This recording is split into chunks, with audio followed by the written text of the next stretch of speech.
Barangay Love Stories. Love Stories. Mabigat at malalim ang kahulugan ng salitang mahal. Kaya pag mahal mo ay gagawin mo ang lahat at minsan kahit na ang mga imposible. Ikaw kapuso, nakita mo na ba ang sarili mo na may ginawang imposible para sa taong pinakamamahal mo?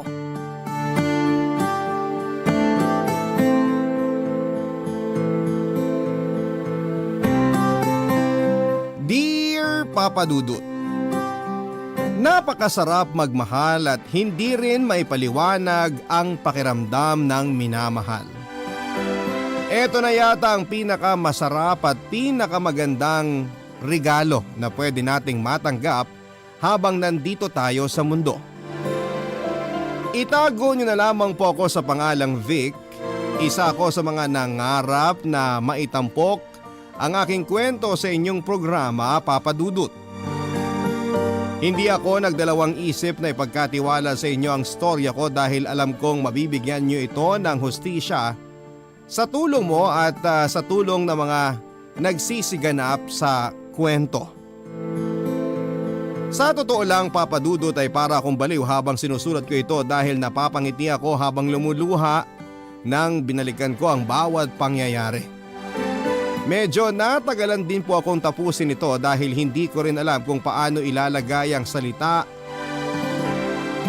na nararapat sa aking nararamdaman.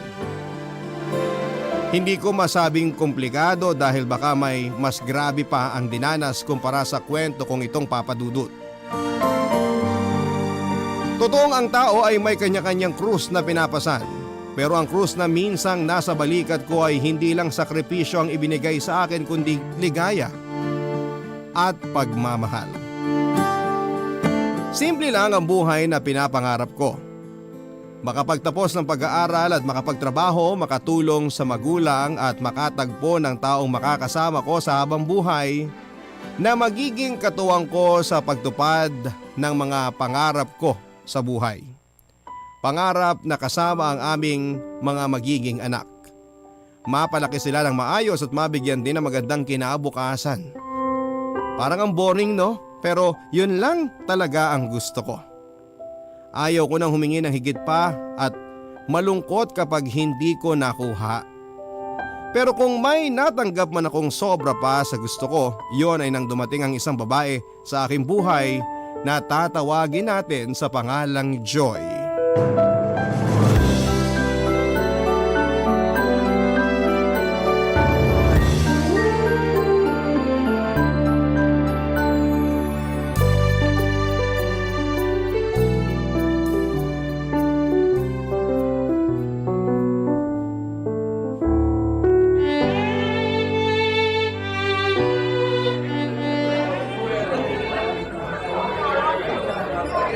Happy Mansari!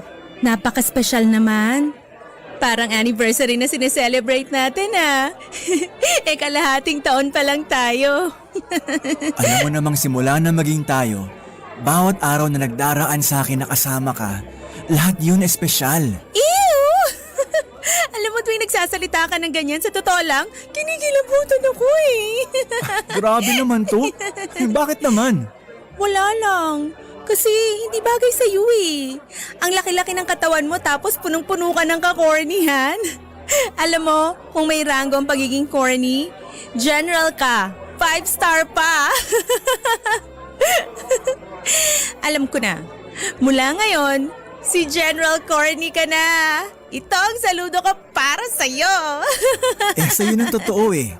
Alam mo kasi, ang tagal kong pinagdasal na sana dumating ang isang tulad mo sa buhay ko. Hindi naman ako binigo at nakilala kita. Nang nakilala kita, pinagdasal ko naman na sana maging tayo. Tinupad uli at sinagot mo ako. Kahit sinong babae naman yata ang ligawan mo. Imposibleng hindi ka sagutin. Itsura pa lang, yung katawan, yung ngiti mo, at syempre yung ugali mo. Swerte nga ako at napagtripan mo akong ligawan eh. Hoy, sakit ha? Hindi trip yun no? Desisyon yun at hindi isip ang ginamit ko kundi ito. Ito, Yang muscle mo? puso. Nababalot man ng muscle tong dibdib ko. Lumalambot yan kapag ikaw ang kasama ko. At humirit na naman po si General. Saludo! Ikaw nga dyan eh. Halos paglaruan mo ko dati sa mga kondisyon mo. Sus, para yun lang. Ang sisimple lang naman ang mga pinagawa ko sa'yo dati. Anong simple? Una, sabi mo kung makakaya kong matulog sa labas ng inuupahan mong kwarto, baka magkaroon ako ng tsansa na sagutin mo. Kaya yun, ginawa ko. Habang nanginginig ako sa lamig nun, niyayakap naman ako ng sandamakmak na lamok. Buti nga di ako nagka-dengue. Pangalawa, sabi mo sasagutin mo ko kung makakaya kong ipapage sa mall ang sarili ko at sabihin na mahal ko ang babaeng nakaputi. Na halos lahat yata ng tao sa lugar na yon naka-white. Natatandaan mo yon? The best yun! Alam mo yung itsura ko na kagagaling ko lang sa gym kaya galit na galit pa yung muscles ko sa fit kong t-shirt. Tapos lalapit ako sa customer service para makiusap sa kanila na i-page yun sa buong mall. Tapos hindi naman pala yun yung makakapagpasagot sa'yo. Ay, ano nga uli yung pinagawa ko bago kita sinagot? Nakalimutan ko na. Pinabili mo ako ng 3 balot ng tanghaling tapat. Daig mo pa naglilihi nun. At sinusumbat mo sa akin ngayon yung mga ginawa mo dati? Hindi naman. Nakukwento ko lang.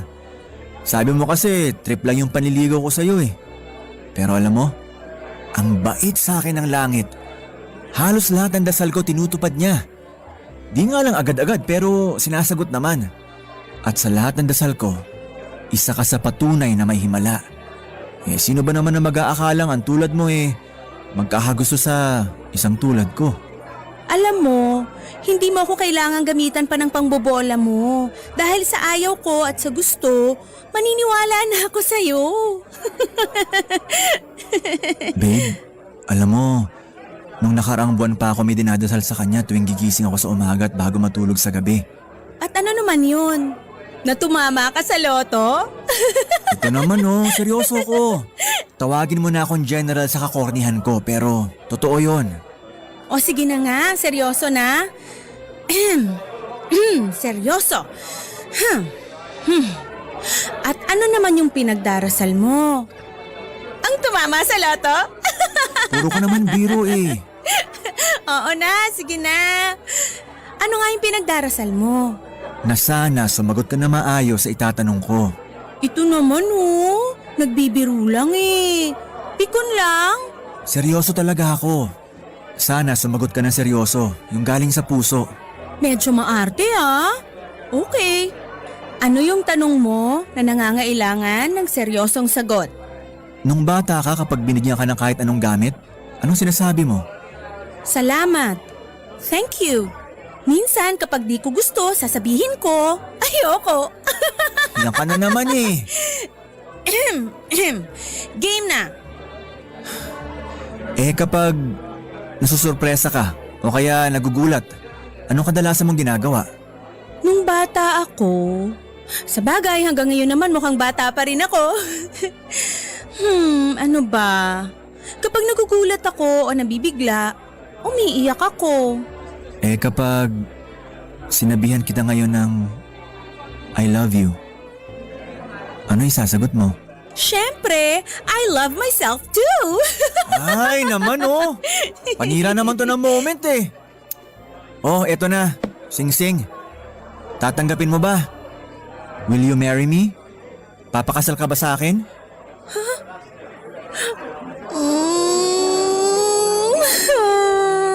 Nakakainis ka.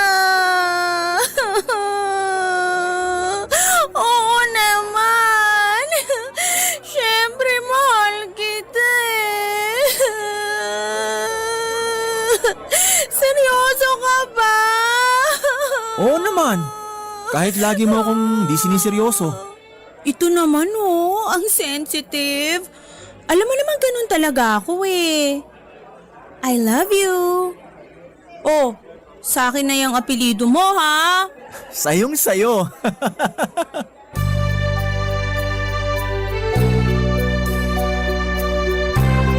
Papadudod, siguro sasabihin ng iba na masyado naman akong mabilis mag-decide na yayain kaagad na magpakasal si Joy.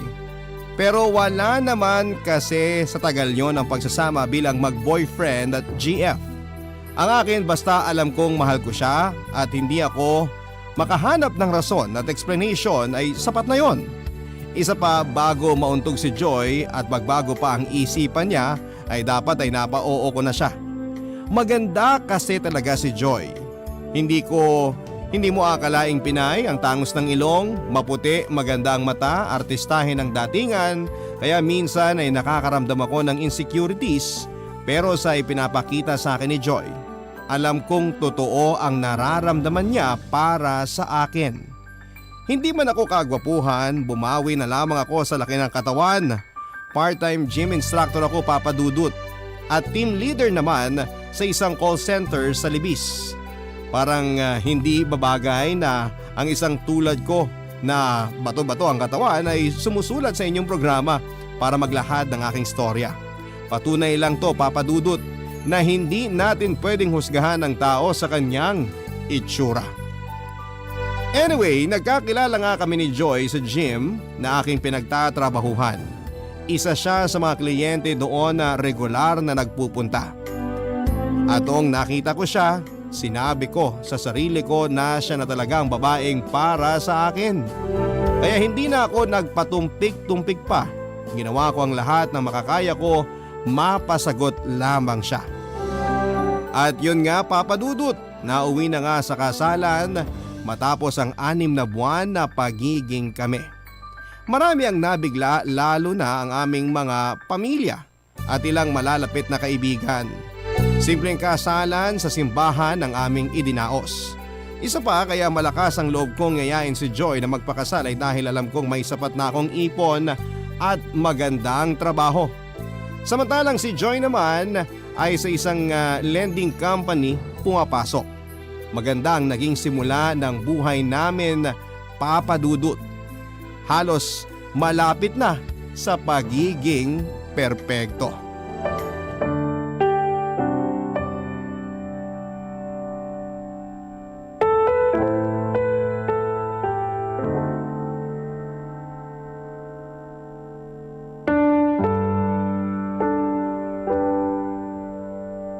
Ano na naman to, Vic? Basta. Oh, dahan-dahan ka sa paghakbang. Ay, ang sakit na ng piring ko sa mata eh. Bakit kasi kailangan pantakpan ng mga mata ko? Kanina pa to eh, mula nung sumakay tayo ng taxi pagkagaling ko sa office. Sakit na nga ng mga mata ko sa kaka-computer eh. Gusto mo ba akong mabulag? Medyo. Para hindi ka na tumingin sa iba. Ay, talagang si General Corny humirit na naman. Kasi surprise nga di ba? Maso-surprise nga ako. Lalabo naman ang mata ko. Ito naman masyado. Walang ka-thrill-thrill sa buhay. Matagal pa ba?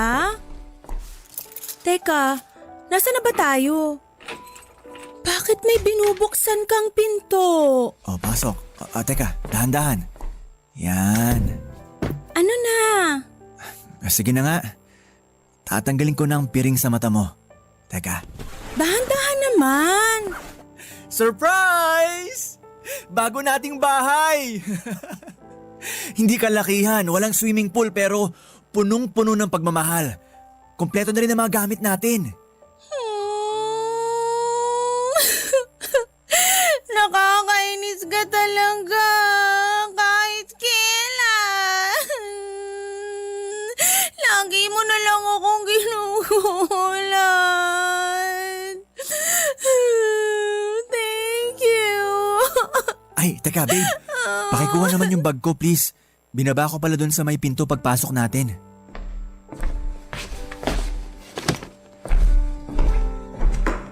Oh, ito. Pakikuha yung susi dyan sa loob. Tapos pakibuksan yung kwarto natin para makita mo yung loob. I-check ko lang yung gripo.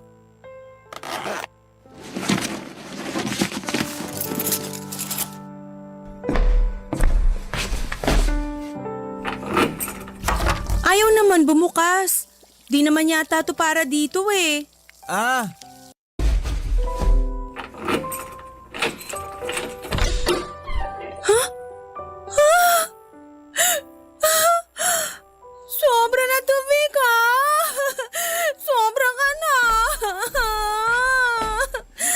Pasensya na ha. Di yan brand new. Pero okay na rin, di ba? At least may kotse tayong magagamit. Hindi na tayo magta-taxi. I love you, babe. Salamat. I love you too. Tara, pasok na muna tayo sa loob. Napagod ako kakaiyak. Pakiramdaman mo, oh.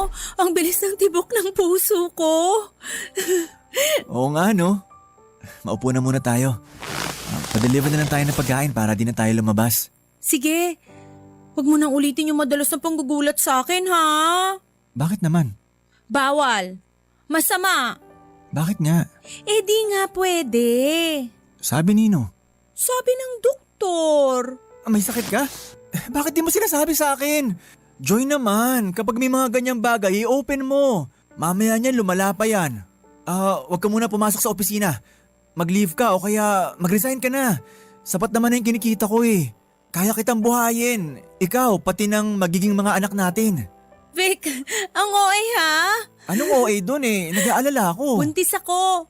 Yun. Ha? Buntis ako. 2 months. Tatay ka na. We, Oo nga. teka. Sige, ano gusto mo? Ano pinaglilihian mo? May gusto ka bang kainin? Huwag ka magpapagod ah. Tuwing kailan na check up? Ano daw dapat gawin? May vitamins na ba na binigay? Relax. Halika nga dito sa tabi ko. Kiss mo na lang ako. Papadudot, unti-unti nang nakukumpleto lahat ng pangarap ko sa buhay. Marahil ay sukli na rin po ito sa mga sakripisyo kong ginawa at pagsisikap. Nakatulong na ako sa aking pamilya at ngayon naman ay bumubuo na ako ng aking sariling tahanan, kapiling ang aking asawa at ang aming magiging anak. Lalo akong nagsika, Papadudot.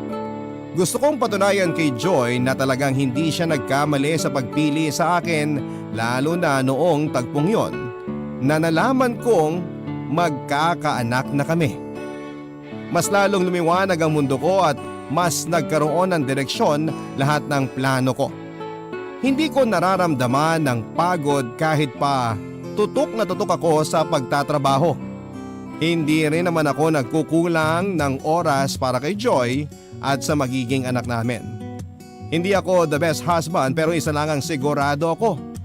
Maipagmamalaki ako ng asawa ko at ng anak ko. Ang mga kwento ng pag-ibig, kwento ng buhay at kwento ng pag-asa. Nasa Spotify na, Barangay Love Stories. Pakinggan kahit kailan, kahit saan. Barangay Love Stories sa Spotify. Kinig na, kabarangay! Hindi naging madali, Papadudot, ang pagbubuntis ni Joy. Naging sensitibo siya at madalas din kaming pumunta noon sa doktor para magpatingin at alamin ang kanyang kondisyon. Ipinayo ng kanyang doktor na mag-complete bed rest habang nagbubuntis. Tumigil siya sa pagtatrabaho at sa bahay nagpahinga. Lalo akong nagpakaama at asawa nang nalaman kong lalaki ang aming magiging anak. Ginawa kong buhay reyna si Joy habang hinihintay namin ang aming magiging prinsipe. Kahit na anong pagod ang nararamdaman ko ay nawawala sa tuwing nakikita ko si Joy habang lumalaki ang kanyang tiyan.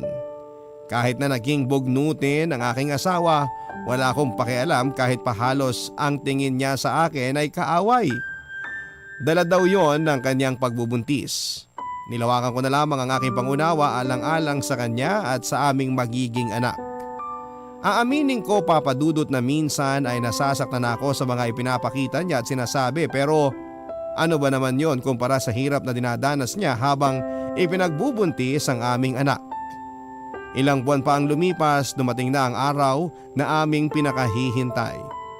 Ang araw kung saan ay makikita na namin ang bunga ng aming pagmamahalan.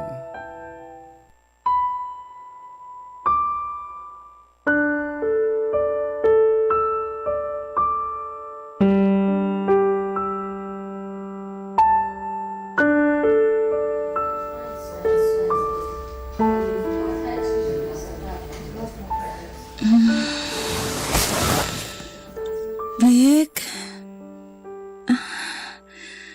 Vic? Babe, huwag ka nang bumangon. Baka mapuwersa ka. Ang baby natin. Kumusta ang pakiramdam mo? May masakit ba sa'yo? Vic, ang baby natin, nasaan? May gusto ka bang kainin? Babe, kailangan mo magpalakas. Yung anak natin. Sabi sa akin ng doktor kanina, wala ka naman daw bawal kainin kaya kapag... Ano ka ba? Di mo ba ako naririnig? Ang hinahanap ko yung baby natin. Gusto kong malaman kung nasaan ang anak ko. Babe, Ano? Nasaan siya? Gusto kong makita. Joy, Ano ba? wala na siya eh. Anong wala na siya? Nasaan ang anak ko? Sinubukan naman daw lahat. Ginawa nila magagawa nila pero sadya daw mahina yung bata eh. Paligoy-ligoy ka pa. Ano na? Wala nang anak natin. Hindi siya para sa atin, Joy. Hindi siya para sa atin. Saan ako nagkulang? Inalagaan ko naman siya habang nasa tiyan ko. Sinunod ko naman lahat ng bilin sa akin ng doktor. Baka nagkamali lang sila. Kasi imposible. Kasi alagang-alaga natin yung baby natin eh. Nakita ko, Joy. Nandun ako mula't simula hanggang sa mailabas mong anak natin. Ilang minuto lang. Bumigay na rin ang bata.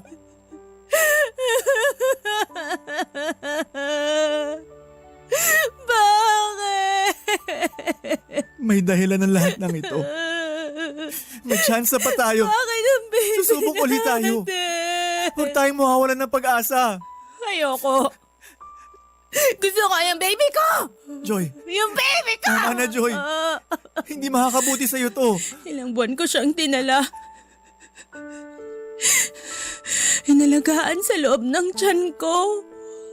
Tapos sa isang iglap. Ganun na lang.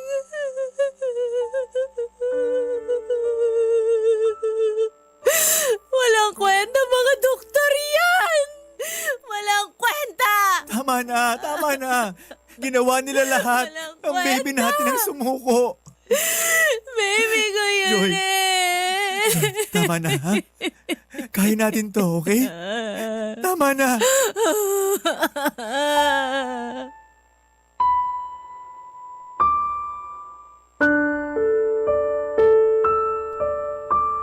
Papadudot napakasakit dahil ang prinsipe namin na ilang buwan naming hinintay ay bigla na lamang nawala na parang bula.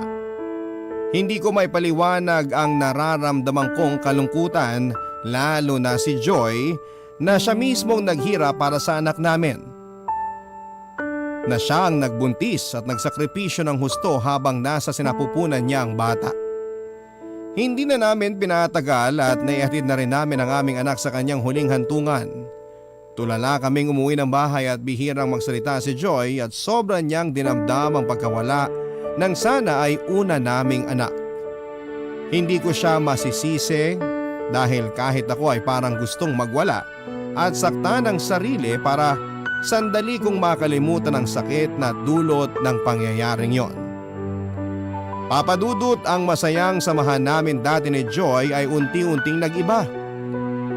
Bihira na siyang ngumiti at naging mainitin ang kanyang ulo.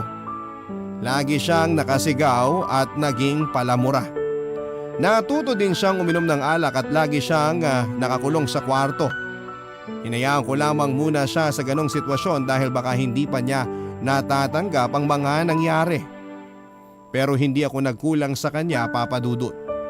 Araw-araw ay pinaparamdam ko sa kanya, sa abot ng aking makakaya, ang aking pagmamahal at pag-aalaga para sa kanya. Ito ang bahagi sa aming buhay mag-asawa na sumubok sa aming katatagan. Ilang buwan pa ang nagdaan matapos mawala ang aming anak ay lumala palalo si Joy. Pumasok na siya sa opisina pero kung umuwi ay hating gabi at nakainom pa kung minsan.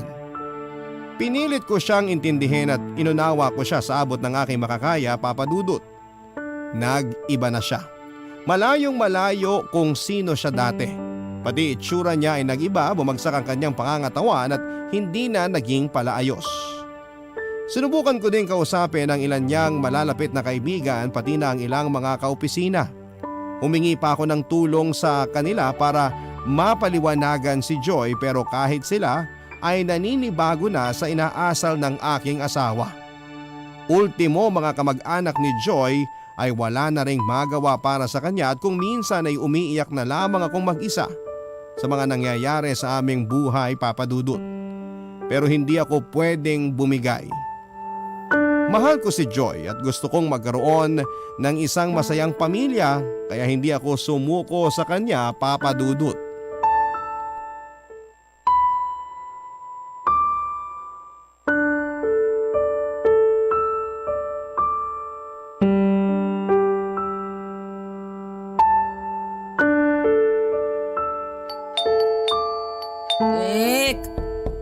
Vic, ano ba? Vic, buksan mo tong pinto. Ano? Ikaw lang ba nakatira dito sa bahay na to? Vic, buksan mo to. Joy, lasing ka na naman. Inom lang ako, pero hindi ako lasing. Teka, tabi nga. Papasukin mo muna ako. Teka, parang lasing nga ako ah. Nahihila ko eh. Teka. Paupo muna ha.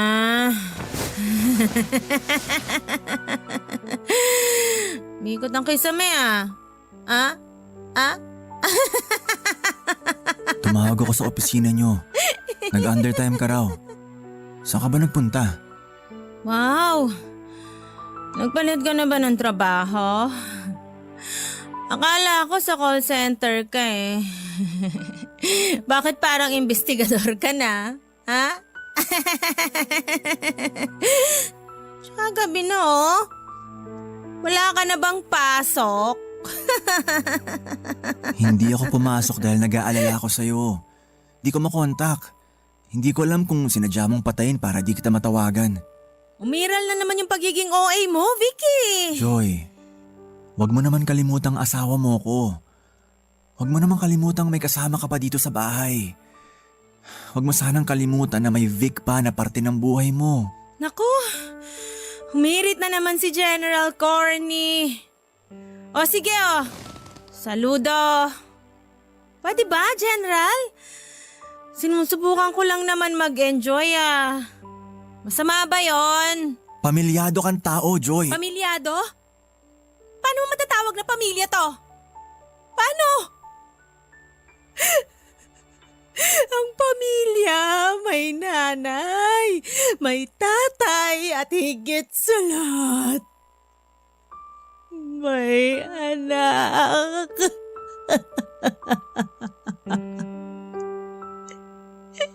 Naiintindihan mo?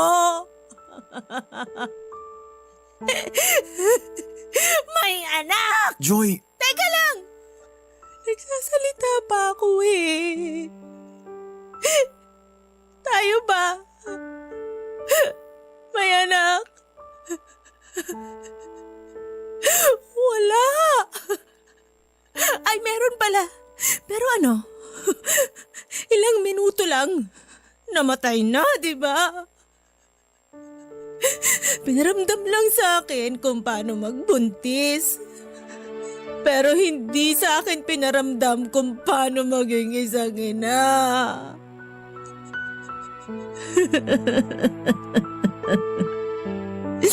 At yun ang masakit. Joy, kung masakit sa'yo ang nangyari, masakit din sa akin. Wala sa kalahati ng nararamdaman mong sakit. Ang sakit na nararamdaman ko. Hindi nakakatulong ang mga ginagawa mo, lalo na sa sarili mo. Nandito pa ako. Pwede ulit tayo magsimula. Sumubok ulit tayo. Please naman, Joy. Tapos ano? Magbubuntis na naman ako. Tapos kukunin uli sa akin? Ayoko na! Sakit! Ang sakit! Sakit, Vic! So ano? Ganito na lang tayo?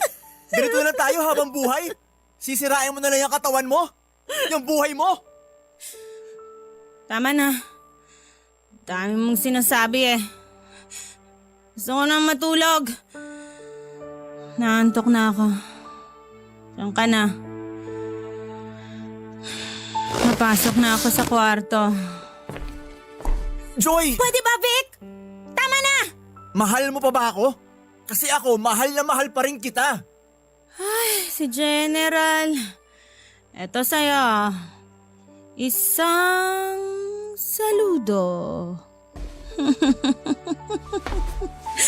Tutulog na ako. Good night. Papadudod parang nawawala na rin ako sa katinuan, pero ang pinangahawakan ko na lamang ay yung nararamdaman ko para kay Joy. Hindi ako nagsawang kausapin siya palagi at minsan ay pinipilit ko siyang mamasyal at kumain sa labas, pero parang wala naman akong kasama kahit pa pumapayag siya. Sa gabi naman ay isang kama nga ang inihigaan namin, pero ang pakiramdam ko ay nasa magkaiba kaming kwarto. Palala ng palala si Joy. Nabalitaan ko na rin na nagbibisyo na siya at gumagamit ng bawal na gamot. Sinubukan ko siyang pigilan pero hindi nagpaawat. Kinausap ako ng pamilya ko na hiwalayan ko na si Joy dahil wala na raw patutunguhan ng pagsasama naming yon, pero hindi ko sila pinakinggan. Hindi ko kayang iwan ang babaeng pinangakuan ko ng aking pagmamahal. Tinuloy ko papadudot ang buhay kahit na alam kong hindi na normal. Tuloy pa rin ako sa pagtatrabaho dahil kahit na ano paman ang pinagdadaanan namin ng aking asawa, hindi naman makikisama ang mga bayarin. At yon ang realidad. Kaya bago pumasok sa opisina, gym muna para sa racket. Malaking bagay din kasi yon, bukod sa suportang kita kahit papaano, nakakatulong din para mabawasan ang stress ko. Lalo na at may ilang kaibigan na pwede kong pagkwentuhan ng mga nangyayari sa amin at itago na lang natin siya sa pangalang Mark na isang tunay kong kaibigan. Ang mga kwento ng pag-ibig, kwento ng buhay at kwento ng pag-asa. Nasa Spotify na! Barangay Love Stories. Pakinggan kahit kailan, kahit saan. Barangay Love Stories sa Spotify. Kinig na, kabarangay! Kuha namin ni Mark ko lamang talaga minsan na ilalabas ang niloloob ko. At isa yon sa mga pinagpapasalamat ko dahil may taong may handang makinig sa paulit-ulit kong kwento tungkol kay Joy na habang tumatagal ay lumalayo sa dati niyang pagkatao. Sobrang laki ng pagbabago ng babaeng pinagdarasal kong makasama ko sa panghabang buhay. Unti-unti nang nasira ang aming pagsasama. Ang kanyang katawan at ang kanyang sarili, pati na ang ipon namin sa bangko ay unti-unti nang nauubos dahil sa mga bisyo niya. Pati ang gamit namin sa bahay ay nawawala at alam kong siya ang mayaran ko pa para huwag makulong ang aking asawa. Mas lalong naging miserable ang buhay namin, lalo na si Joy.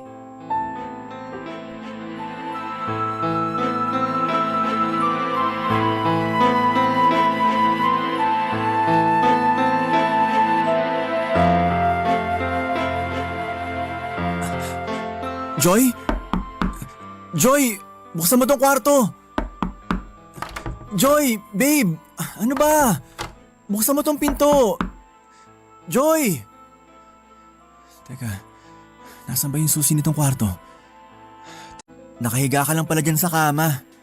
Ay, Diyos ko naman. Tara na, bangon na dyan, kakain na tayo. Babe! Uy! Bangon na, kakain na tayo. Lalamig ang pagkain, nakahain na ako oh. Joy! Ay, nako naman. Hindi mo ba ako naririnig? Joy, babe! Uy, halika na! Ah, alam ko na. Naglalambing ka, no? Tara, kakargahin kita. Ikaw yon! Ang alin? Bakit mo ako sinampal? Ano ba? Ikaw yung kumuha sa baby ko.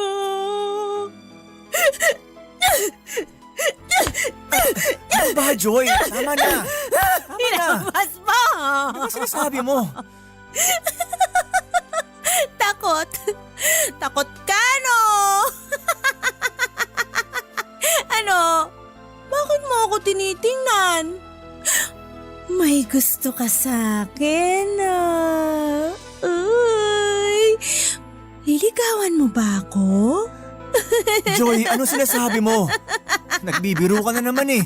Umiira na naman yung pagiging maloko mo. Ikaw talaga?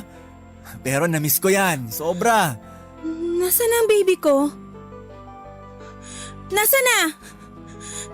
Nasaan na siya? Wow ha? Award-winning Joy ha? At tara na, kain na tayo. Tapos pagkakain natin, manonood tayo ng sine. Halika na. Kilala mo si Vic?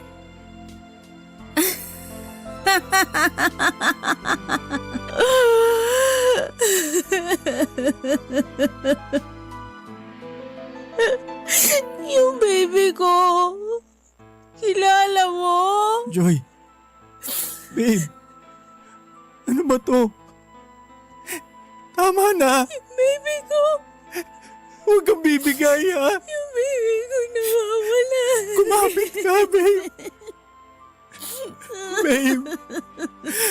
Mahal na mahal kita. Kung biro yan, tama na. Please. Tama na. Kung sinusubukan mo ko, hindi ako susuko. Hindi kita iiwan. Ako pa rin ang general corny mo. Umiiyak ka din? Bakit? Nawala din ang baby mo? Joy. Babe. Diyos ko. Ano po bang nangyayari sa asawa ko? Diyos ko. Magpakatatag ka. Nandito lang ako. Promise yan. Aray ko naman, ang higpit naman ang yakap mo. Sino ka ba? Mahal na mahal kita. Mahal na mahal.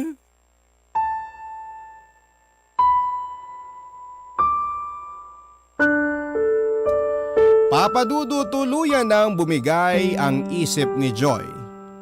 Nawala na siya sa katinuan. Pinilit ko pa yung itago sa mga tao pero naisip ko na dapat na ito malaman ng pamilya namin. Marami ang nagsuggest na ipatingin ko na si Joy sa espesyalista. Sinunod ko naman sila pero hindi sapat na magpatingin lamang si Joy dahil kailangan niyang matutukan at kinakailangan ng mahaba-habang gamutan. Papadudot kahit kailan ay tutol ang loob ko na ipasok ang asawa ko sa ospital na para sa mga tulad niya. Ayoko mawalay sa akin ang pinakamamahal kong babae. Ang hirap tanggapin na ganon ang dinadanas ni Joy. Humingi pa ako ng palugit at umaasa ako na baka makuha sa gamot ang kondisyon niya para pwede ko pa rin siyang makasama sa bahay.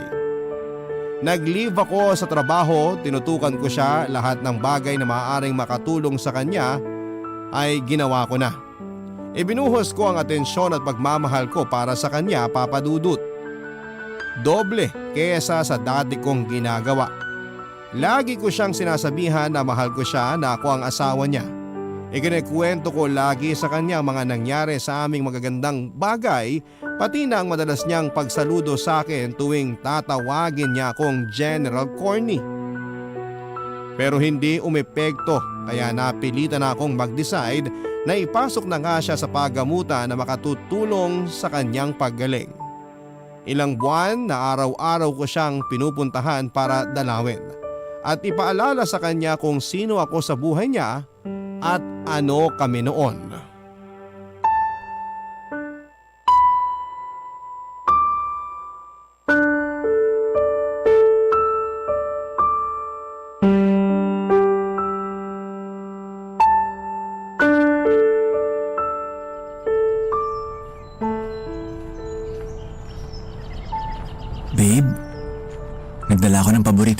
kumain. Nagdala rin ako ng bulaklak para sa'yo. Kumusta ka? Nakita mo ba yung baby ko? Hinahanap ko siya eh. Hindi ko talaga makita. Huwag ka mag-alala. Kapag magaling ka na, magkaka-baby ulit tayo. Naalala mo dati, di ba sabi ko sa'yo, dinidinig ng langit ang mga dasal ko. Di nga lang agad-agad pero sinasagot niya. Naalala mo sabi ko, pinagdasal ko na sana dumating ang isang tulad mo sa buhay ko. Di naman ako binigo at nakilala kita. Nung nakilala kita, pinagdasal ko naman na sana maging tayo. Tinupad uli at sinagot mo ko. Sana makita ko na ang baby ko, no? Alam mo babe, ngayon, sobra-sobra ang pagdarasal ko na sana bumalik ka na sa dati. Na sana gumaling ka na. Matagal-tagal ka na rin dito eh.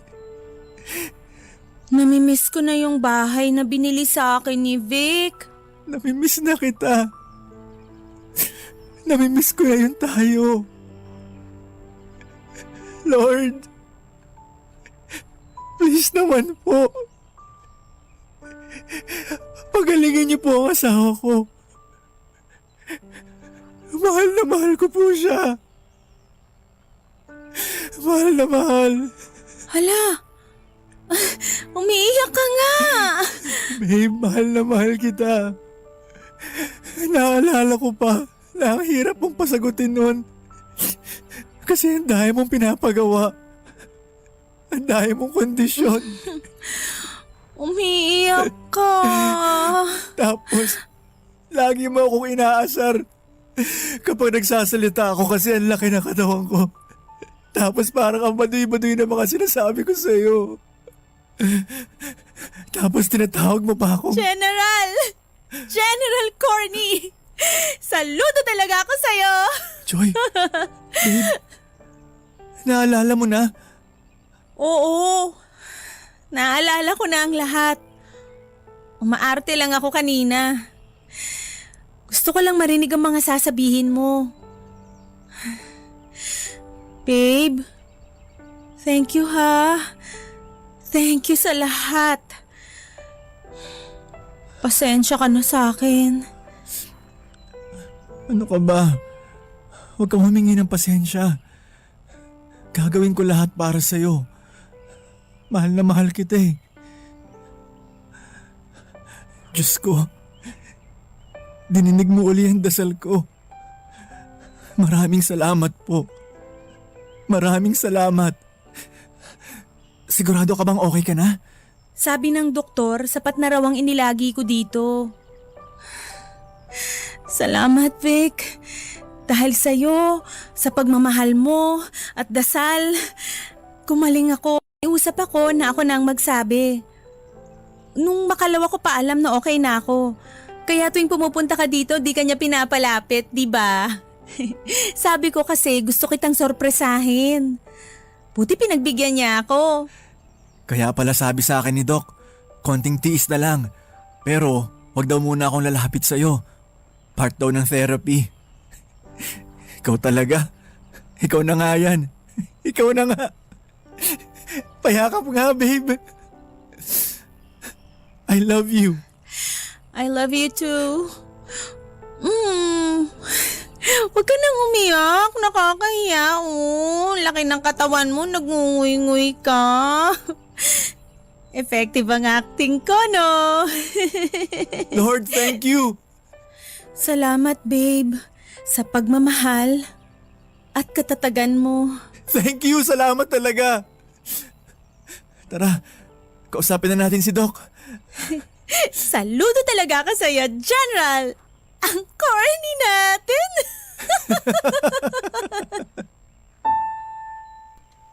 Papadudod sa mahaba-habang panahon na inilagi ni Joy sa paggamutan hanggang sa gumaling siya, ay marami po akong natutunan. Ang pagmamahal, panahon at dasal ay napakaraming nagagawa sa buhay ng tao. Patunay na ang nangyari sa amin ni Joy, kailangan lang na marunong tayong maniwala at magtiwala. sundin ang nasa puso at huwag na huwag magsasawa. Kumapit lang sa nasa itaas at siguradong hindi kanya pababayaan. Papadudot nakabawi si Joy mula sa pagkakalugmok niyang yon. Mas minahal ko siya matapos ang lahat ng nangyari sa amin. Biniyaan din kami ng anak, kambal, isang babae at isang lalaki. Kinalimutan na namin ang lahat ng hindi naging magandang pangyayari sa aming buhay. Kung maalala man namin yon, ay pinaghuhugutan na lang namin ng inspirasyon at nagpapaalala sa amin kung gaano katatag ang aming pagmamahalan bilang mag-asawa at isang pamilya. Sana papadudot ay kinapulutan po ng aral ang storya kong ito na umikot dahil po sa pagmamahal. Love is sacrifice, yan ang aking pinaniniwalaan. Kaya hindi lang sapat na handa kang masaktan kapag nagmahal ka, kundi dapat ay handa ka rin magsakripisyo alang-alang sa taong mahal mo. Maraming salamat po sa inyo. Ang inyong kabarangay forever, Vic. Barangay Love Stories. Love Stories.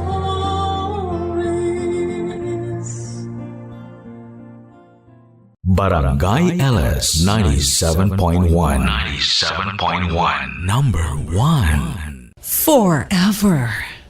Ang mga kwento ng pag-ibig, kwento ng buhay at kwento ng pag-asa dito sa Barangay Love Stories. Love Stories.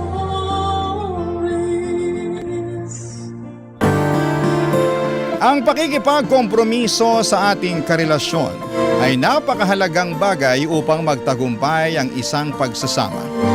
Hindi lang ikaw ang dapat na nagpapasaya kung meron kang masasaktang isa. Ikaw, kabarangay, marunong ka bang makipagkompromiso? Dear Papa Dudut, good day po sa inyo at sa mga avid listeners ng Barangay Love Stories. Ako nga pala si Ana, 34 years old at taga Quezon City. Matagal-tagal na rin po akong nakikinig sa programa ninyo online man o sa radyo. At napagdesisyonan ko nang ang sumulat sa inyong istasyon upang ibahagi ang kwento ng buhay ko na sana'y kapulutan ng aral at inspirasyon ng mga kabarangay natin. Magsisimula ang lahat noong taong 2024. That time, 5 taon na akong single. Sinabi ko talaga sa sarili ko noon na hindi na ako magbo-boyfriend dahil nga sa masalimuot ang huli kong relasyon. Niloko, inutangan, at sinaktan lang naman ako physically, verbally at emotionally ng huling partner ko. Kaya nga dala na rin ang trauma. Hinanda ko na ang sarili ko na maging matandang dalaga. Ngunit mapaglaro ang kapalaran, Papa Dudut. Dahil kung kailan hindi ko naman hinahanap ang pag-ibig, ay ako naman ang nahanap nito nang dumating sa buhay ko si Max, Papa Dudut.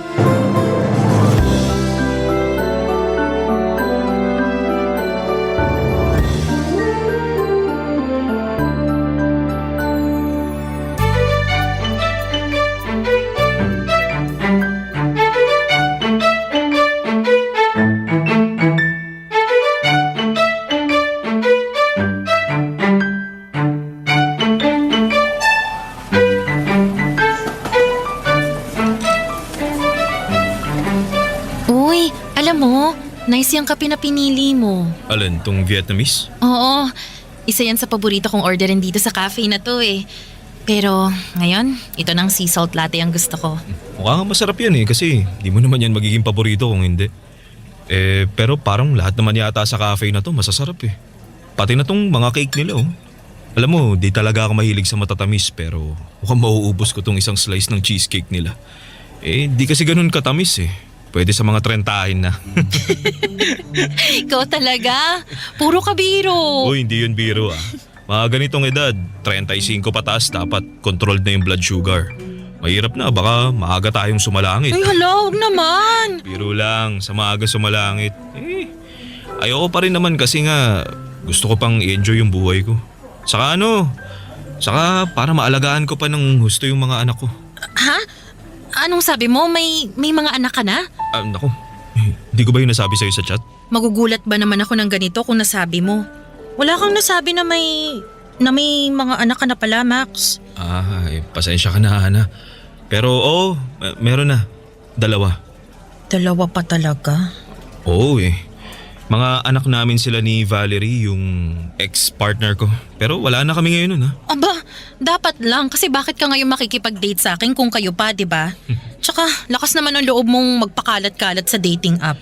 Single naman na talaga ako dahil matagal na kaming tapos ni Valerie. Siguro mga 2 o 3 taon na.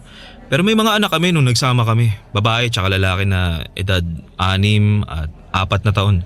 Si Valerie ang nag-aalaga sa kanila tapos sinusustentuhan ko lang sila. Tama naman na hindi mo tinatakasan ng responsibilidad mo sa mga anak mo. Oo naman. Pero yun na nga. Anong ayun na nga? Hindi naman porket may anak na ako hindi na ako pwedeng humanap ng bagong karelasyon, di ba? Wala naman siguro masama dun. Besides, ilang taon na rin akong single. Kagaya mo, tapos na rin kami ni Valerie at sa mga anak na lang namin ako may pakialam. Kaya ako nasa dating app para makipagkilala. Tapos ito, nakilala kita at magkasama tayo ngayon. Tama naman at wala naman talagang masama doon lalo na pareho naman tayong single. Pero kasi Ayaw mo na sa akin dahil may mga anak na ako, no? Hindi naman sa ganun. Ganun yun. Halata kaya sa'yo. Bigla na lang nagbago yung reaksyon ng mukha mo nung nalaman mong may mga anak na ako kasalanan ko rin naman kasi. Akala ko nabanggit ko na sa'yo nun pero di pa pala. Ayun, nagulat ka tuloy. Nakakagulat naman kasi talaga pero non-negotiable ko kasi ang may anak na, Max. Pakiramdam ko kasi may kahati ako sa atensyon mo pag naging tayo. Syempre, mga anak mo yan. Tapos sino lang ba ako sa buhay mo, di ba? Kaya buti na lang nabanggit mo pa rin sa akin ang tungkol sa bagay na yan bago pa lumalim ang kung ano mang meron tayo. Sensya ka na talaga. Papadudot, gwapo at mabait naman si Max. Nagtatrabaho siya bilang agent sa isang BPO company sa Ortigas. Single for 3 years pero may 2 anak sa previous partner niyang si Valerie. And to be honest, after kong malaman yon, ay nag-alangan na ako na ipagpatuloy ang pakikipag-communicate sa kanya. Sigurado na kasi ako noon sa sarili ko na handa na akong pumasok ulit sa isang relasyon pero hindi naman sa lalaking may anak na. Kabilin-bilinan din noon ng mama ko na humanap na lamang ako ng single at matino kesa may anak sa dating karelasyon. Dahil hindi raw mabibigay sa akin ng lalaki ang buong atensyon at pagmamahal niya kesyo mas matimbang pa rin sa puso niya ang mga anak niya. Kaya nga tinapat ko na noon si Max na ayaw ko nang makipagkita sa kanya pero nagmakaawa siya sa akin na bigyan ko pa siya ng pagkakataon. Nagugustuhan na raw kasi niya ako at gusto ko na rin naman siya. Kaya naman hinayaan ko na lamang siya niligawan ako at hindi nagtagal ay nakuha naman niya ang aking loob. Napamahal na siya sa akin at naging kami tapos ay nag-decide na kaming mag-live-in. Bali nakahanap kami ng 1-bedroom apartment sa Cubao na agad naming nilipatan, papadudot.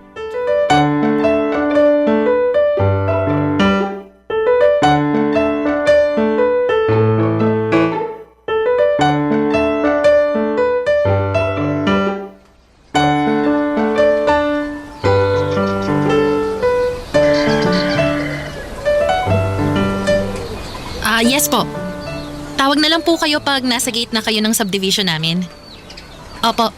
Ipakausap niyo na lang po sa akin yung gwardiya para papasukin kayo. Apa. Salamat po. Sino yung kausap mo, honey? Yung magde-deliver ng mga binili nating furniture last time sa mall. Ngayong araw na ba yon? Ang bilis nilang mag-deliver, ha? Oo naman.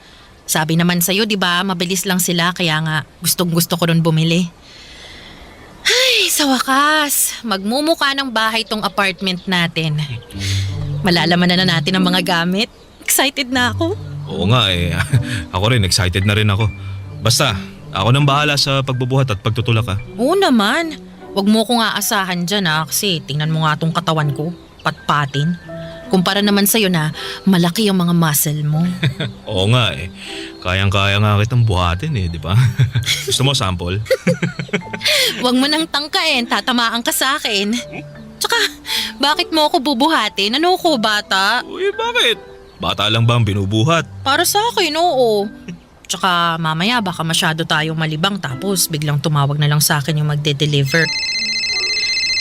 Speaking, ayan na yata. Kunin ko lang yung phone ko para masagot ko na. Ay, nako, hindi naman pala sa akin yung nagre-ring. Mukhang sa akin yata yun. Teka, kunin ko lang ha. Oh. Si Valerie? Ha? Bakit siya tumatawag? Ayun, di ko alam eh. Buti pa, sagutin ko muna. Sige. Hello, Valerie. Bakit ka napatawag? Max? Max, nasan ka? Ha? Bakit? Nandito sa sa apartment namin ni Ana. Bakit? Anong sabi niya? Teka, ila-loudspeaker ko para marinig mo. Pwede bang pumunta ka rito sa ospital? Ita-text ko na lang sa iyo yung address. Ha? Bakit? Sino nasa ospital? Yung bunso natin. Ano nangyari sa kanya? Mamaya ko na lang ikukwento. Hinahanap na ako ng doktor eh. Ako lang mag-isa rito. Pumunta ka na please. Hinahanap ka na rin ng anak natin eh. Kanina pa siya, papa ng papa. Please Max, kailangan ka ng anak natin. Oo, sige, pupunta na ako. I-text mo sa akin yung address ng ospital ha. Hintayin niyo ako. Sige, salamat. Aalis ka? Oo kailangan daw ako ng anak namin. Pero kailangan din kita rito. Paparating na yung delivery truck. Paano ko bubuhatin yung mga gamit dun? Magpatulong ka na lang muna sa kanila. Bayaran mo na lang. Pakisiyuan mo, ikaw na muna ang bahala. Pasensya na Han, pero kailangan ko talagang umalis eh. Narinig mo naman, di ba? Nasa ospital daw yung bunso namin, tsaka hindi ko alam kung bakit kaya kailangan kong pumunta dun. Wala naman akong magagawa eh. Mukhang alis ka na talaga, di sige, umalis ka na. Ana, please, intindihin mo naman sana ako. Anak ko na yung pinag-uusapan dito. Papadudot, bago ko sinagot noon si Max ay ilang ulit niyang sinabi sa akin na hindi ko raw magiging kahate sa kanyang atensyon ng mga anak niya. At naniwala naman ako dahil nga mahal ko na siya ng mga panahong yon. Pero iba pa rin pala kapag may mga biglaang sitwasyon katulad na lamang noong emergency na nangyari sa anak nila ni Valerie. Kaya kinailangan niyang pumunta sa ospital. Dahil sa labis na pag-aalala sa kalagayan ng anak niya ay iniwan ako ni Max. At hinayaan na ako lamang ang umasikaso sa paglipat namin. Sakto pa naman na dumating noon yung truck na nagkakarga ng ilang malalaking furnitures na binili namin sa mall noong isang araw. Ako lang tuloy ang nagmaniobra noon para maipasok sa bahay. Nagpatulong na lamang ako sa driver at pahinante para mabuhat ang malalaking gamit. Buti at nasa ground floor lang naman kami. Nagtip na lamang ako sa kanila pero ako na lang mag-isa ang nag-ayos ng mga yon sa loob ng apartment namin. Pagod na pagod ako, papadudot. At masama rin ang loob ko sa nangyaring biglang pag-iwan sa akin ni Max. Nang araw na yon, papadudot. Barangay Love Stories. Barangay Love Stories. Papadudot, nag-sorry sa akin si Max pagka-uwi sa apartment namin dahil sa biglaan niyang pag-alis. Tapos ay sinabi niya sa akin na okay na raw ang anak niya na noon ay nalaglag sa hagdanan kaya nabalian ng buto sa binti. Gusto ko sanang magtampo pero nakonsensya naman ako dahil na-aksidente nga ang anak niya. Kaya naman inunawa ko na lamang. Pinalagpas and eventually ay nagkaayos din kami ni Max. Nangako si Max na babawi sa akin at ganon nga ang ginawa niya. May isang araw na siya ang naging pudong abala sa pag-aayos ng mga gamit sa apartment namin. Gumawa siya ng mga cabinet, nagpintura, nag-set up ng mga karagdagang furnitures na binili namin online at kung ano-ano pa. Isang araw pareho kami noon na may lakad na work-related. Ako ay may meeting sa labas kasama ang mga kaibigan ko para sa negosyong pinaplano namin Samantalang si Max naman ay may shift. Nagbago kasi noon ang schedule niya na dating panggabi. Paalis na kami noon ng apartment nang biglang dumating si Valerie kasama ang mga bata.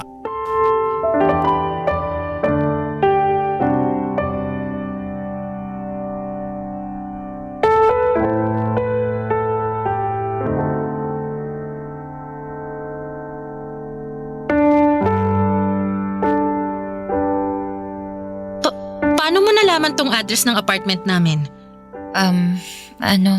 Binigay ko sa kanyahan. Bakit mo naman ginawa yun? Wala naman siguro masama dun, di ba?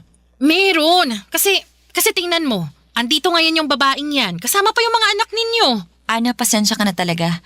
Wala lang kasi talaga ako mapag-iiwanan sa mga anak ko kundi dito kay Max.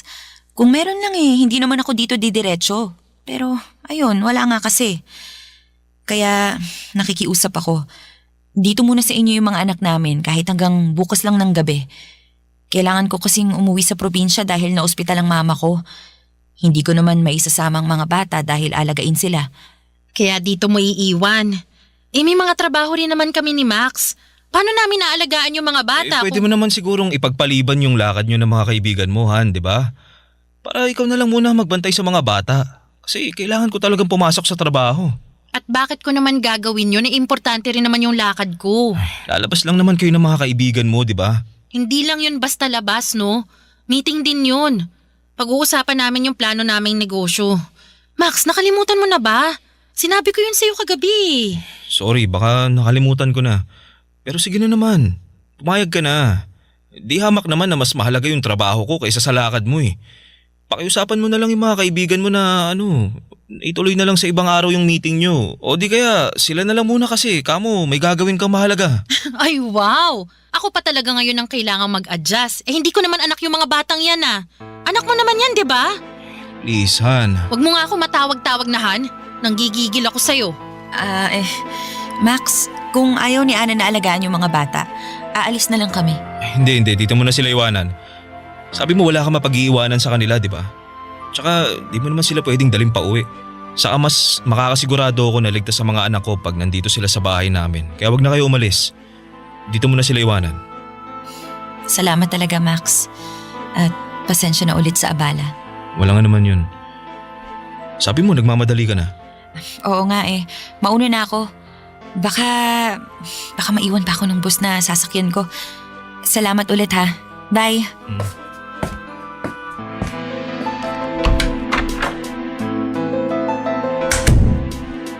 Ganon na lang yun?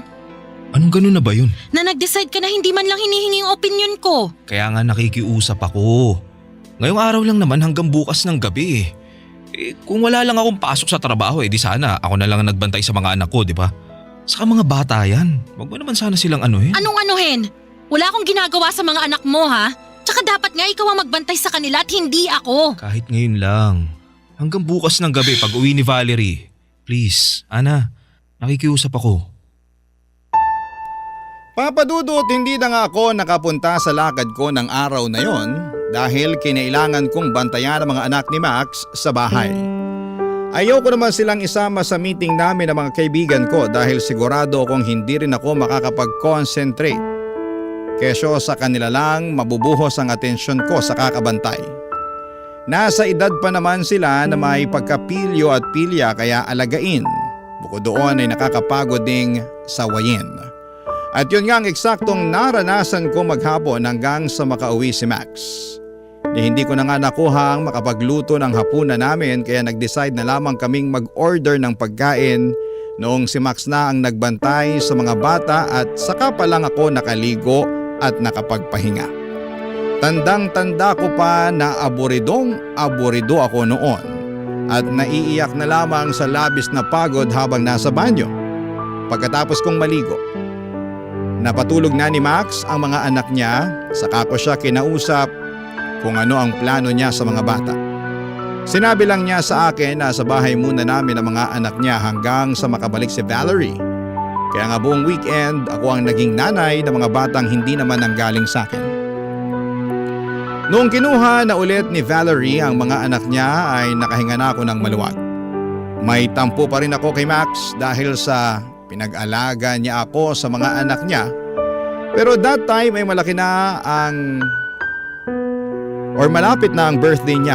Kaya sinantabi ko na lamang yon at nagpatuloy ako sa plano kong out of town namin.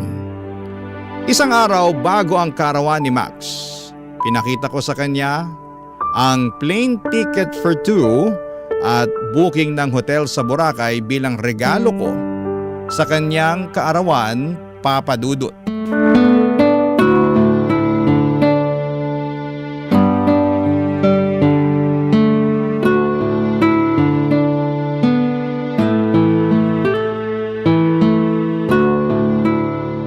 Surprise!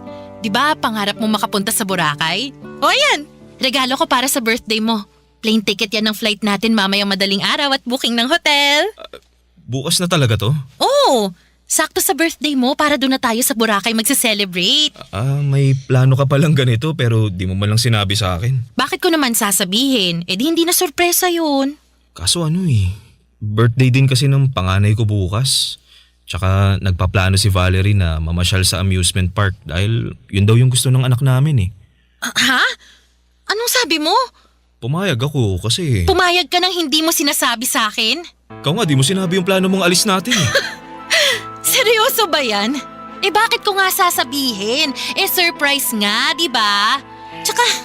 Tsaka hindi ko naman alam na birthday din ng panganay mo bukas. Nasabay kayo at may plano na pala kayo ng nanay ng mga anak mo at kamo pumayag ka na naman ang hindi sinasabi sa akin. Sasabihin ko naman sana sa'yo. Yayayain pa nga kita para sabay na lang namin i-celebrate ng anak ko yung birthday At namin. tingin mo papayag ako. Han naman, intindihin mo naman sana. Anong gusto mong intindihin ko? Eh hindi ko naman alam kung kailan ang birthday ng mga anak mo eh. Hindi ko rin naman responsibilidad na alamin yun. Ang focus ko lang rito ay yung birthday mo. Matagal kong plinlano yung alis natin kasi nga alam ko na gustong gusto mo makapunta ng Boracay.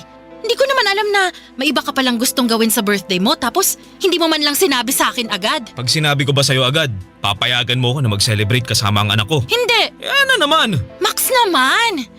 Bakit kita papayagan na may alis nga tayo bukas? Ayan na yung ticket oh! Bayad na yan! Bayad na rin yung booking ng hotel. Bukas na yan eh, hindi ka naman makaintindi. Gusto ko lang naman makasama ang mga anak ko sa birthday namin. Ay na lang ulit kasi yun mangyayari simula nung naghiwalay kami ni Valerie. Hindi ko na siguro problema yun, di ba? Please naman kahit para lang sa anak ko. Anong kahit para lang sa anak mo? Eh paano na ako? Baka nakakalimutan mo. Nangako ka rin sa akin na ako ang magiging prioridad mo. Tsaka ayan na nga yung plane ticket at booking ng hotel oh. Anong gusto mong gawin ko? I-cancel ko yan. Sayang naman yung nagastos ko dyan, Max. Ikaw kasi, dapat sa susunod, kung may plano kang ganyan, sabihin mo sa akin. Paulit-ulit na lang tayo ah. Hindi mo ba talaga naiintindihan yung punto ko? Naiintindihan ko naman. Naiintindihan, pero pinipilit mo yung gusto mo. Halata naman na ayaw mong umalis at mas gusto mong mag-celebrate ng birthday nyo ng anak. O sige na. Kakausapin ko na lang si Valerie. Sasabihin ko na wrong timing dahil may lakad tayo. Siguradong malulungkot nito yung anak namin. At baka nga sumama pa yung loob nun sa akin na tatay niya pero bahala na. Mapuntahan lang natin yung gusto mong puntahan nang di masayang yung ginastos mo. Ay wow ah. Masaya ka na? Sana masaya ka na. Hirap sa'yo, di ka mapakiusapan eh. Papa Dudut, hindi ko naman siguro responsibilidad na alamin ang PEDSA ng kaarawan ng mga anak ni Max para makapag-adjust ng schedule namin. Dahil labas na dapat sila sa anumang gusto naming gawin. At yon ang pinaintindi ko sa boyfriend ko kahit na ako pa ang magmukhang masama. Hindi naman sa inaagawan ko sila ng moment na magkasama, pero dapat ako ang priority ni Max dahil ako na ang kinakasama niya. Ang ending, natuloy naman kami ni Max sa trip namin sa Boracay pero halata sa buong biyahe na hindi naman siya masaya. Bihira lamang siyang ngumiti, madalas ay sapilitan pa. Lagi rin siyang aburido at hindi ko rin siya mayaya sa mga activity na gusto ko sanang gawin naming magkasama. Gusto lang niya sa hotel kesyo pagod daw siya pero sa ilang beses ko siyang nahuli na nakikipag-video call sa mga anak niya. May pasabi-sabi pa nga siya na sana raw ay magkakasama sila sa mga oras na yon. Barangay Love Stories. Barangay Love Stories. Papadudot, imbes na magalit ng husto ay kinausap ko si Max kung ano ba talaga ang gusto niyang mangyari sa relasyon namin at relasyon niya sa mga anak niya. Pinaalala ko rin sa kanya na nangako siya sa akin noon na ako at ang relasyon namin ang priority niya. Sunod na lamang ang kanyang mga anak, pero lumalabas kasi na ako ang nagmamakaawa sa atensyon niya. Nagsorry sa akin si Max at sinabi niya sa akin na nami-miss lamang niya ang mga bata. Na di na raw yon mauulit, ganito, ganyan. Kaya naman inunawa ko ulit siya sa hindi ko na mabilang na pagkakataon. Inisip ko na baka nga sabik lamang siya sa mga anak niya simula noong naghiwalay sila ni Valerie. In short ay nagpaka-bigger person ako. Hinayaan ko silang mag-bonding na magtatay at kung minsan ay sumasama pa nga ako. Para na kaming isang buong pamilya noon at napagtanto ko na mas magiging mabuting tatay si Max sa sarili naming anak.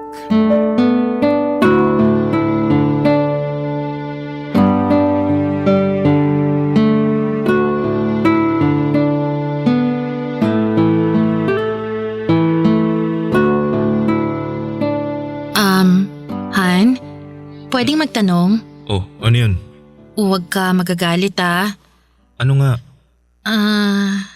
May plano ka bang pakasalan ako? Oo naman. Kung ganon, ilang anak ang gusto mo? Ha? Kasi 'di ba pag nagpakasal na tayo, magkakaanak na tayo. Pero hindi naman ako nagmamadaling magpakasal. Pwede naman nating unahing magka-baby kasi nga hindi na rin ako bumabata. Baka mahirapan na akong magbuntis kung hihintayin ko pa na pakasalan mo ko bago tayo magkaanak. Ang totoo niyan, Ano yun? ayoko na kasing magkaanak pa tayo, Han. Ha? Bakit naman? Kasi kasi nga ikaw na nga may sabi na hindi ka na bumabata. Ayoko namang ilagay sa alanganin yung buhay mo pag pinilit pa natin magka-baby. May katrabaho ko. Nasa edad natin sila tapos nabuntis yung misis niya. Pinilit kasi niyang magkalalaki kaso ayun, hindi kinaya. Namatay yung asawa niya pati na rin yung baby nila. Hindi naman pare-pareho ang tao. Hindi porket nangyari yun dun sa asawa ng katrabaho mo, mangyayari na rin sa akin. Anong malay natin? May iba pa palang nangyari, di ba? Baka nagkakomplikasyon sa panganganak kaya siya nagkaganon. Oo nga, pero concern lang naman ako sa'yo. Ako naman ang magbubuntis. Katawan ko naman to. Tsaka nang dahil lang dun ipagkakait mo na sa akin ang kagustuhan kong maging isang magulang. Bakit? Kasi may mga anak ka na kaya ayos lang sa'yo na hindi magkaanak. Ganon. Para namang hindi yata patas yun, Max. Kasi ayoko na rin talagang magkaanak kasi ayoko nang bumalik sa umpisa. Ano bang pinagsasasabi mo? Ayoko na mag-alaga ng batahan. Nakakapagod yun. Naranasan ko na yun dun sa 2 anak namin ni Valerie at hanggang ngayon, hindi ko pa rin yun makalimutan. Lalo na yung pakiramdam. Pagod, puyat. Grabe kaya pinayat ko nun. Ngayon pa nga lang ako nakakabawi-bawi no, naghiwalay kami. Para mo na rin sinabi na kaya ka nakipaghiwalay kay Valerie kasi ayaw mong alagaan ang mga anak mo. Anong ayaw? Gustong gusto ko nga sila makasama ngayon. Ngayon lang, kung kailan malalaki na sila at hindi na masyadong alagain. Di kagaya ng mga sanggol pa lamang sila. At saka, saglit mo lang naman silang nakakasama ngayon. Si Valerie pa rin ang nag-aalaga sa kanila, Max. Hindi mo alam ang totoong dahilan ng paghihiwalay namin ni Valerie. Kaya wala kang karapatan na pagsalitaan ako ng ganyan.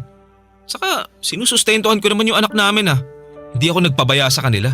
Gusto ko na maramdaman pa rin nila na may tatay sila kahit nahiwalay na kami ng nanay nila. Oh, gano'n naman pala . Bakit natatakot ka sa responsibilidad pag nagkaanak tayo? Sa lagay, mahal mo lang ang mga anak mo pag lumaki na sila at hindi kapag mga sanggol pa lang sila? Para namang hindi ka dumaan sa pagiging sanggol. Inalagaan ka rin naman nun ng nanay mo, di ba? Basta, ayoko. Pasensya ka na Han, pero hindi mo ako mapipilit magkaanak. Mabubuhay naman tayo siguro ng walang anak, di ba? Saka ikaw na may sabi. May mga anak na ako. Napapansin ko naman na nagiging malapit na kayo sa isa't isa ng mga bata . Hindi ba pwedeng Sila na lang. Sila na lang yung ituring mo mga anak natin.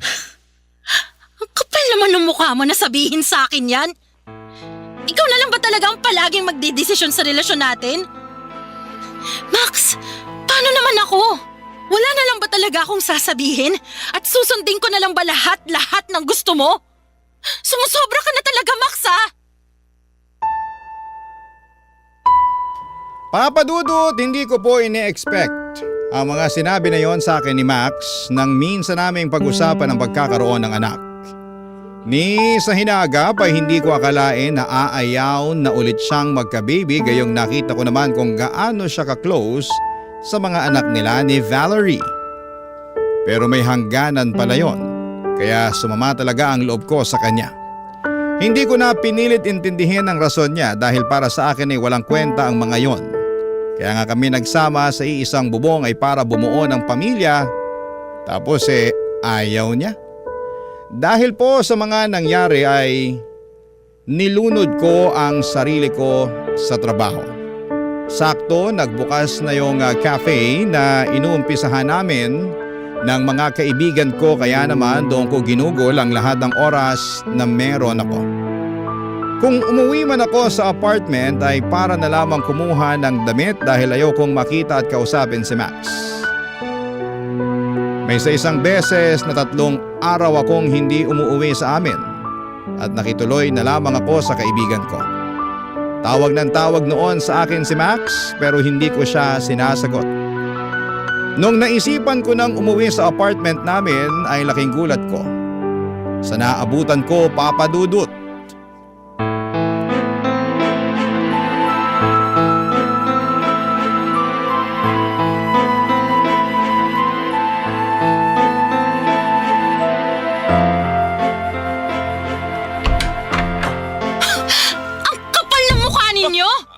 Ana, anong ginagawa mo rito? Anong ginagawa ko rito? Baka nakakalimutan mong apartment ko rin to. Akala ko ba umalis na yung babaeng yan, ha, Max? Bakit bigla siyang nagpakita ngayon? Ano, may nakalimutan ba siya? Yan bang sinabi sa'yo ng lalaking yan? Na umalis na ako, ganon? Pwes, para sa kaalaman mo, hindi ako umalis sa pamamahay na to. Kaya anong ginagawa niyo rito ng mga anak mo, ha? Pinapunta kami rito ni Max. Ang kapal din talaga ng mukha mo, Max! Napunta ko lang naman si Valerie rito para lutuan ako ng pagkain at tulungan maglinis nitong apartment. Ilang araw ka na rin kasing hindi umuuwi. Wala nang nag-aasikaso sa akin. Bakit? Hindi ka ba marunong magluto ng sarili mong pagkain? Hindi ka ba marunong maglinis ng apartment natin? Tanda-tanda mo na, Max, ha? Kailangan pa ba talagang asikasuhin kita? Tsaka sa dinami-rami ng tao na papupuntahin mo rito sa bahay, yan pang babaeng yan. Pwede namang tumawag ka ng tagalinis. Problema ba yun? Wala naman sigurong masama doon. Kasama ko naman yung mga anak namin. Tsaka, kasalanan mo rin naman. Masyado mong pinababayaan si Max. Ayan tuloy. Anong pinababayaan ang pinagsasasabi mo dyan? Nakwento lang naman niya yung problema ninyo. Yung mga hindi mo pag-uwi kasi nagtatampo ka sa kanya. Alam mo, kung umasta ka, daig mo pa yung mga anak namin. Hindi ka na bata para sa kaalaman mo, Ana. Umayos ka. Umasta ka na naaayon sa edad mo. Huwag ka masyadong pabebe.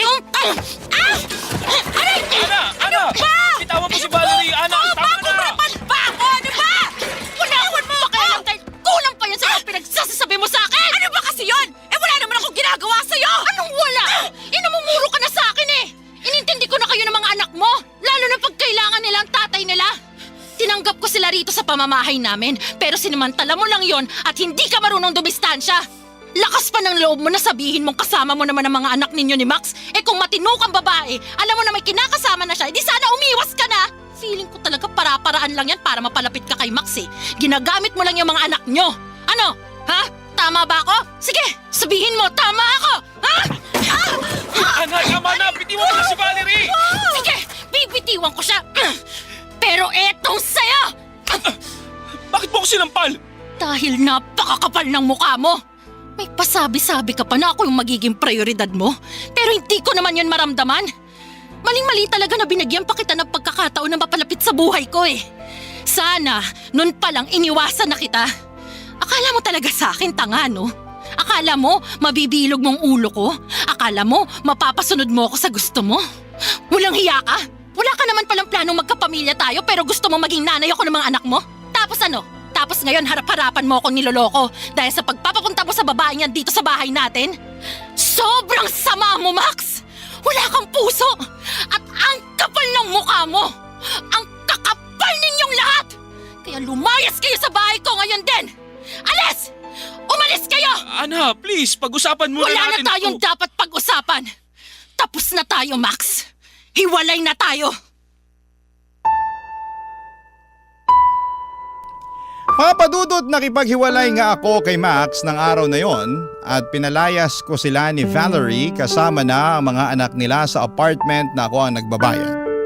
Ang kakapal na mga pagmumukha nilang tumuloy doon at umakto na parang isang masayang pamilya, samantalang meron silang nasasaktang iba. Iyak ako ng iyak maghapon hanggang sa nakatulugan ko na lamang ang labis na kalungkutan. Hindi nga nagtagal ay nabalitaan kong nagkabalikan sila Max and Valerie. Muli na naman akong umiyak at nasaktan nang malaman ko yon, Papadudot. Pero hindi ko na planong habulin pa ang dati kong kasintahan. Dahil alam ko na simulat sa Paul, wala na talaga akong laban lalo na at may mga anak sila. Dapat talaga na hindi na ako noon nagpadala sa matatamis niyang salita. Di sana ako nasaktan. Dahil wala naman akong ginawang masama. Sa kasalukuyan, Papadudot, ay nagmo-move on na ako at masasabi ko namang maayos ang disposisyon ko sa buhay. Umalis na rin po ako sa apartment namin ni Max at inubos ko na lamang ang oras ko ngayon sa business namin ng mga kaibigan ko. Pero neto lamang October ay biglang nag-chat sa akin si Max para sabihing natanggal siya sa trabaho at nangungutang siya ng pera para sa panganganak ni Valerie. Hiyang-hiya raw siya sa akin pero wala na akong pakialam sa kanya. Sinabihan ko siya na huwag na niya akong kakausapin kahit kailan.